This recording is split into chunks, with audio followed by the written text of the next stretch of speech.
Jake here for Extreme Terrain, and today I'm taking a look at the Rough Country 3.5-inch suspension lift kit with the premium M3 shocks fitting 2020 and newer 3.6-liter Jeep Gladiator JTs. If you're looking to get some extra height out of your JT, whether it be for the purpose of increasing off-road capability, fitting larger wheels and tires, or just making the whole thing look a little more mean, then this kit from Rough Country is a great way to make all of those things happen. This is a bolt-on kit with new springs and shocks that's going to give you room for up to 37-inch tires, and it makes the process straightforward and also keeps your budget intact. Now, whatever your reasons for wanting to lift your JT may be, this lift kit from Rough Country has a lot to offer that I think you're gonna like. Now, this is again a 3.5-inch lift kit, and it's going to allow you to fit up to 37-inch tires on your Gladiator without having to make additional modifications. So you can get some pretty serious wheels and tires on here. And as you can see, this is a pretty complete lift kit, as this one gives you pretty much all of the fixins: shocks, springs, track bar, sway bar end links, everything. Now, the coolest part here are probably these shocks, so let's go ahead and start with those. Now, these are Rough Country's N3 shocks, arguably one of their most popular, and with good reason. These have 10-stage variable valving baked in, and they're also nitrogen charged. So they're designed to give you a nice smooth ride out on the road and not compromise that factory ride quality. But they're also going to perform better off-road as well. These are reinforced and have huge shock bodies so they can handle whatever you can throw at them. Those shocks are paired with a full set of dual rate coil springs as well, which is what gives you most of that additional height.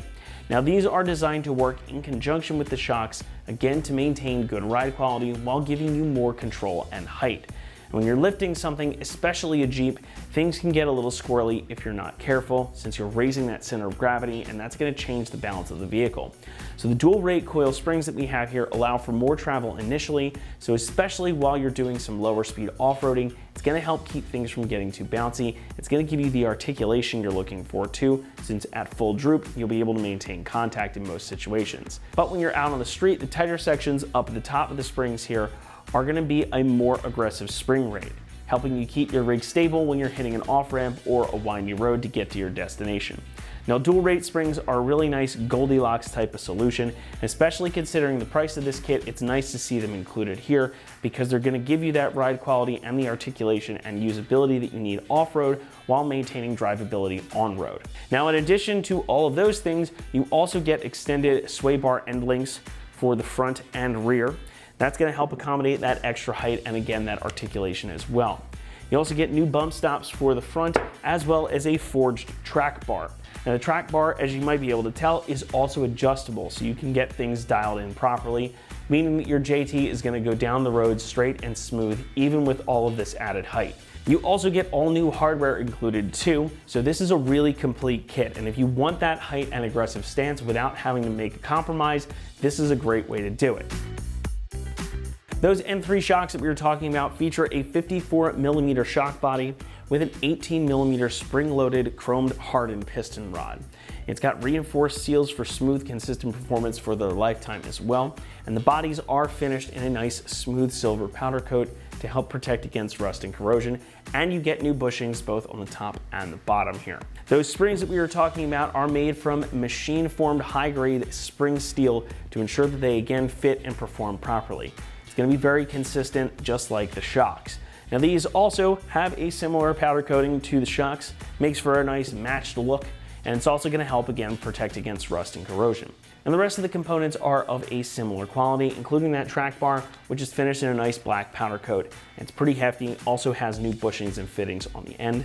You've got those bump stop spacers here, which are made of a composite material, and just like your stock end links, these new ones are just a little bit longer, and they've got new rubber bushings in the end, and they're also finished in that same type of black powder coat as the track bar. So again, everything is going to be really nice and protected here, and it's a very reasonably priced, very solid setup that should last you quite some time, even if you are putting it through its paces pretty regularly. What hopefully won't last a long time though is the blow to your wallet, coming in at about $850. This is pretty much the most affordable way to get this much lift with springs and shocks included. And for what you're getting here, I really think this is a good amount of stuff that's also good quality. I think it makes for a really excellent choice, and it's a good value for your money considering everything that you're getting, because you can just bolt this setup on, get that 3.5 inches of lift, and be on your way, making your JT more capable and still maintaining that good ride quality and drivability that you got from the factory. About the only compromise you're gonna have to make here is when it comes to installation. Now that's going to get a 3 out of 3 on our difficulty meter, and you should plan on this taking you about 3 hours to complete, maybe a little bit more depending on your skill set. Now this is all totally bolt-on with no modifications required. However, as you can see, there's a lot to install. If you've never done a lift kit before, it is rather straightforward on these Jeeps, but there is still a lot to do, and you're gonna wanna make sure that you get an alignment done when you've got this done and giving the springs a couple of days to settle. But enough of me talking about it, let's head out to the shop now where we'll walk you through the process. The tools you're gonna need for this install include a 1/2 inch impact, a 3/8 impact, an electric or regular 3/8 ratchet, a 3/8 extension, a 14mm ratcheting wrench, a 13/16, a 19, 18, 17, 16, and 14mm wrench, a 6mm Allen socket, an 18mm shallow socket, a 21, 19, 17, 16, and 15mm swivel socket, a 19mm impact socket, and needle nose pliers, a pry bar, and pull jacks, and a spring compressor. What's up guys? Today we're going to be installing a lift kit on our Gladiator, so let's get started. So to uninstall our rear, first thing we're going to do is remove our sway bar end link. You could use an 18mm socket to remove this top bolt. So now we'll remove our top bolt to our 18mm socket.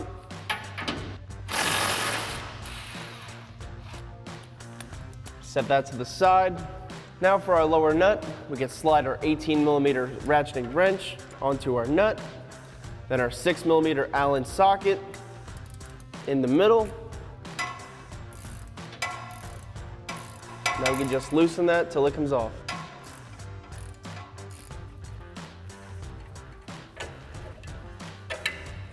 Now moving on to the shock. Now's a good time to suspend your axle with some pull jacks.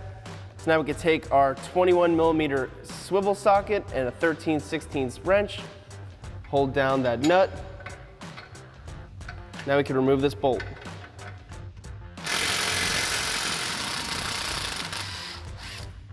Now we can remove this upper bolt from our mount using the same tools.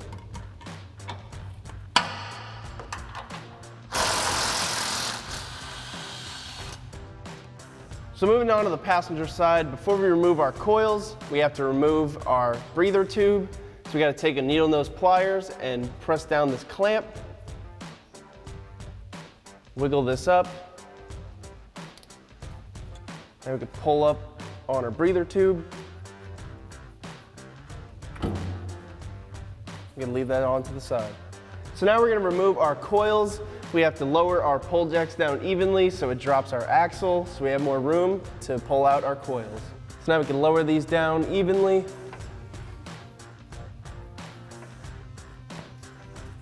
So now we can just press up to get it out. Now we can just carefully grab our coil.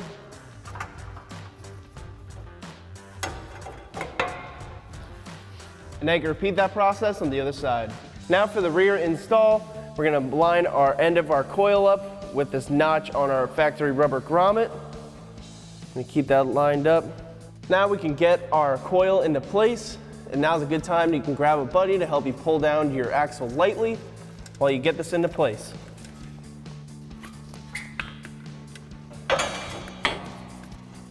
Good tip, you could use a pry bar to peel up on your coil.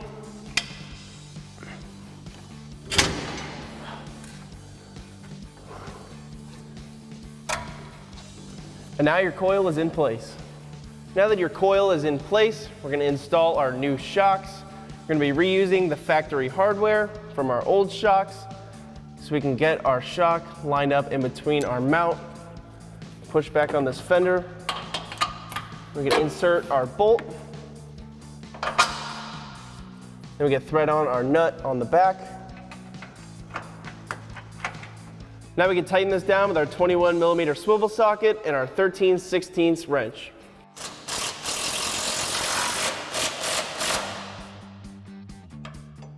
Now we can install our lower mount. Now we can line our shock up into the mount. And we need to come up a little bit, so we're going to twist up on our pole jack to get our rear lined up. We can slide our bolt through. There we go. Now we can thread our nut on the back. Now we can tighten them down with our same tools. Now you can repeat that process on the other side. Now we can install our sway bar end link. For the top, we're going to take our bolt that is included with our washer, get that lined up, thread your bolt through. Just keep that hand tight until we get the bottom installed. An important note when you're tightening this down, you want to make sure that the nut is facing outside of the vehicle so it tightens onto the sway bar. So now we can pull this down, line up our hole, put that through, thread our nut on. Now we can tighten this down with our 19mm swivel socket and our 18mm wrench. Now for our top, all we need is our 19mm swivel socket. We can tighten this down. Now you can repeat that process on the other side. And for the last step of the rear install, we're going to slide our breather tube back onto our diff. Slide that over. And we can grab our needle nose pliers, squeeze up on our clamps to bring that down. Now we can move on to the front. So now moving on to the front, the first thing we're going to do is remove our shock. We're going to use an 18mm socket and an 18mm wrench. So now we can take our 18mm swivel socket and our 18mm wrench and remove this bolt.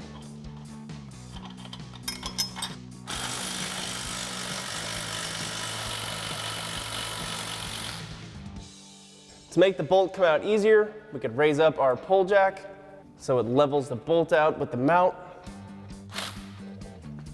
Now we can move it up to the top. So now moving to the top, we're going to remove this bolt with our 18mm swivel socket. So we can push our wheel well out of the way. We can remove our bolt. Hold your shock.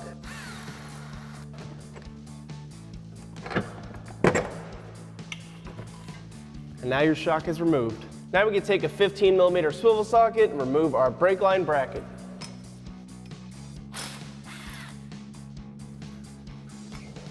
Set that off to the side, and we can thread our nut back on.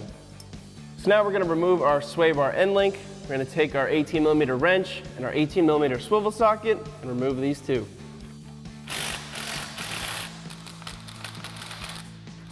So now for our top nut, it's going to be the same process as the rear. We're going to take our 18mm ratcheting wrench, slide that onto our nut, then our 6mm Allen key. We can insert that into the stud. Now we can remove our nut. Now we can remove our tools. We can remove this using our hand. Now you can repeat that process on the other side. Now that your shocks and sway bar end links are removed on both sides, we're going to remove our track bar. So we can take a 21mm swivel socket and a 13/16 or a 21mm wrench to remove this first bolt.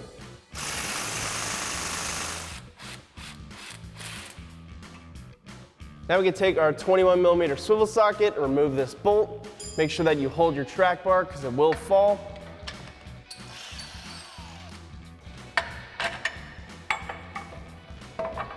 Now your track bar is removed. Next, we're going to remove our four-wheel drive actuator. So we can pull out on this white tab and press down. Now we can remove. Now we'll remove our breather tube. We can take our needle nose pliers, press down on our clamp. We can work our breather tube off. Now we can remove our coils. So now we're going to evenly lower our pole jacks so we can remove our coils. Then we're going to come under and slowly lower down our axle. Now we can remove our coil.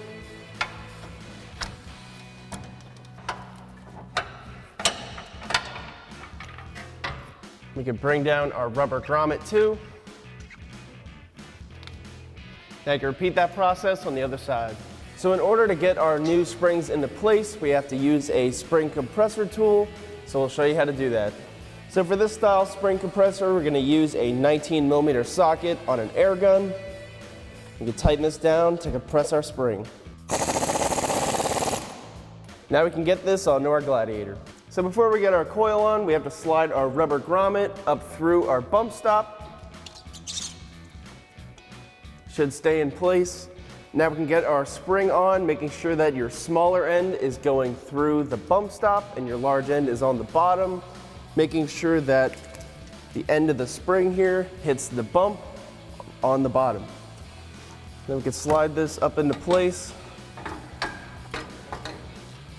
Now that we're at this point, we're going to grab our bump stop and we can slide that under the spring.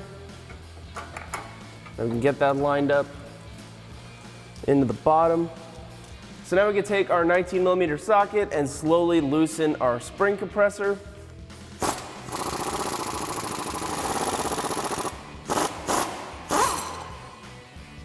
Just pull out these pins. Now that your spring is in place, we're going to focus on the bump stop. You're going to take your included bolt and washer, and we're going to put that through the hole of the bump stop and locate the hole that's on the diff. Then a good tip, you can grab a 14mm wrench and our nut and put that on.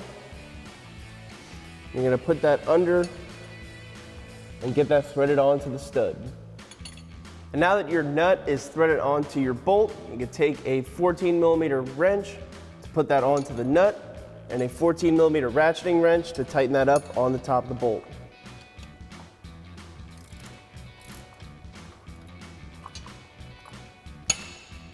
Now that your bump stop is tight, you can repeat that process on the other side. Now we can install our shock. You can see on the reservoir that there is an arrow pointing up, so this will be our top mount. We're going to make sure that this fitting is facing towards the inside of the vehicle, so we can get that lined up with our mount. Now we can take our factory bolt,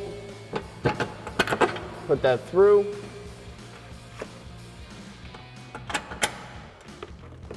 Now you can take an 18mm swivel socket and tighten this down. Now for our lower shock mount, we have to raise up our axle with our pull jack to get our holes lined up. Now we can slide our factory bolt through.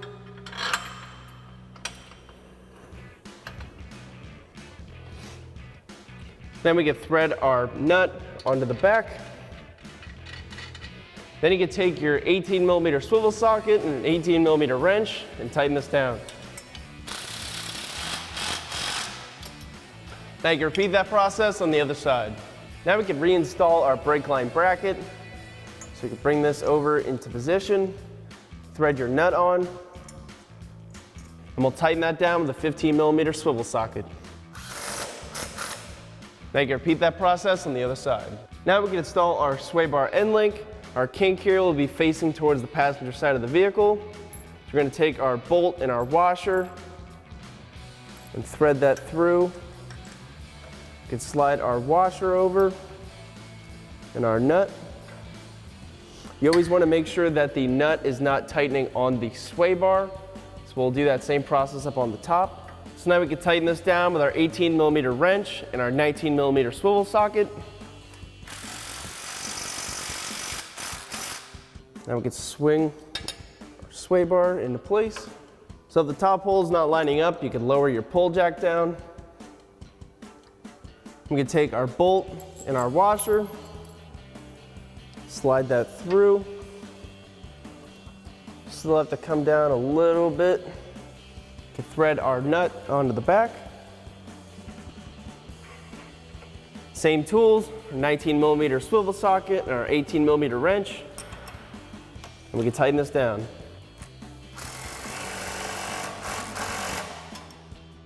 Now for the other side, it'll be the same process on the top, but on the bottom you will reuse your factory bolt and flag nut.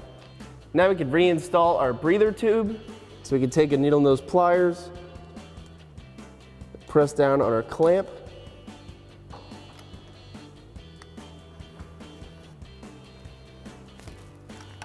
release. Now we can reconnect our four-wheel drive connector. Insert so you hear it click, and you can press in this white tab. Now we can get our new track bar into place. We're going to line this hole up with the original mount using our original bolt and flag nut. Now we can slide our track bar into place. Now we can slide our bolt into our location. Then we can thread our flag nut onto the back. Now that your flag nut is threaded onto the back of the bolt, you're going to use an extension and a 21mm swivel socket and tighten this down.